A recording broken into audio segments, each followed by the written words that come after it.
पहला पाठ, प्रेरित चरित 16 वचन 1 से 10। इसके बाद वह देरबे और लुस्त्रा पहुंचा। वहां तिमोथी नामक एक शिष्य था जो ईसाई यहूदी माता तथा यूनानी पिता का पुत्र था। लुस्त्रा और इकोनियम के भाइयों में उसका अच्छा नाम था। पौलुस चाहता था कि वह यात्रा में उसका साथी बने। उस प्रदेश में रहने वाले यहूदियों के कारण उसने तिमोथी का खतना कराया, क्योंकि सब जानते थे कि उसका पिता यूनानी है। वे नगर नगर जाकर यरूशलेम में प्रेरितों तथा उनके पालन का आदेश देते थे। इस प्रकार कलीसियाओं का विश्वास दृढ़ होता जा रहा था और उनकी संख्या दिन दिन बढ़ रही थी। जब पवित्र आत्मा ने उन्हें एशिया में वचन का प्रचार करने से मना किया, तो उन्होंने फ्रुगिया तथा गलातिया का दौरा किया। मुसिया के सीमांतों पर पहुंचकर वे बिथुनिया जाने की तैयारी कर रहे थे कि ईसा के आत्मा ने उन्हें अनुमति नहीं दी। इसलिए वे मुसिया पार कर त्रोआस आए। वहां पौलुस ने रात को एक दिव्य दर्शन देखा। एक मकेदूनी उसके सामने खड़ा होकर यह अनुरोध कर रहा था, आप समुद्र पार कर मकेदुनिया आइए और हमारी सहायता कीजिए। इस दर्शन के बाद हमने ये समझकर तुरंत मकेदुनिया जाने का प्रयत्न किया कि ईश्वर ने वहां सुसमाचार का प्रचार करने के लिए हमें बुलाया है। सुसमाचार यूहन्ना 15 वचन 18 से 21। यदि संसार तुम लोगों से बैर करे, तो याद रखो कि तुमसे पहले उसने मुझसे बैर किया। यदि तुम संसार के होते, तो संसार तुम्हें अपना समझकर प्यार करता, परंतु तुम संसार के नहीं हो, क्योंकि मैंने तुम्हें संसार में से चुन लिया है। इसीलिए संसार तुमसे बैर करता है। मैंने तुमसे जो बात कही, उसे याद रखो, सेवक अपने स्वामी से बड़ा नहीं होता।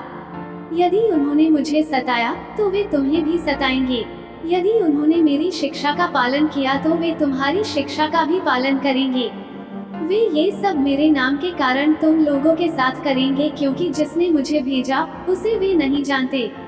मनन चिंतन। अपनी सार्वजनिक सेवकाई के दौरान प्रभु यीशु ने कई चमत्कार किए, बहुतों को चंगा किया और मानव गरिमा और जीवन को बहाल किया।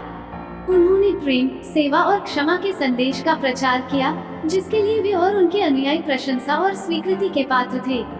हालांकि अपेक्षित सराहना प्राप्त करने के बजाय उन्हें विपरीत परिस्थितियों का सामना करना पड़ा। प्रभु यीशु के चेले इस बात से अचंभित नहीं हुए, क्योंकि उन्होंने उन्हें पहले ही चेतावनी दे दी थी कि दुनिया में उन्हें किस तरह का विरोध सहना पड़ सकता है।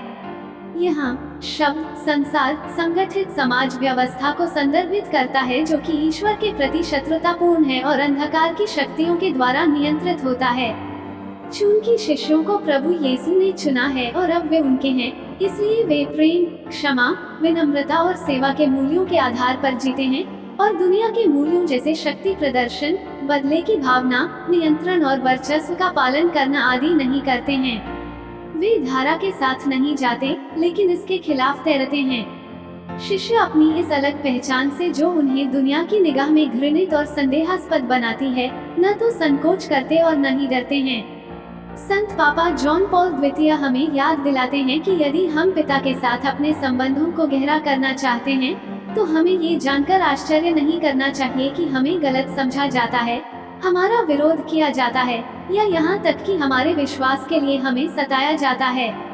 प्यारे साथियों, यदि हम बिना किसी घृणा, सताव और विरोध का सामना करके जी रहे हैं, तो हमें अपने आप से पूछने की जरूरत है कि क्या मैं सुसमाचार के उसूलों पर चल रहा हूँ? क्या मैं धारा के विपरीत तैर रहा हूँ या उसके साथ बाहर चला जा रहा हूँ? आमीन।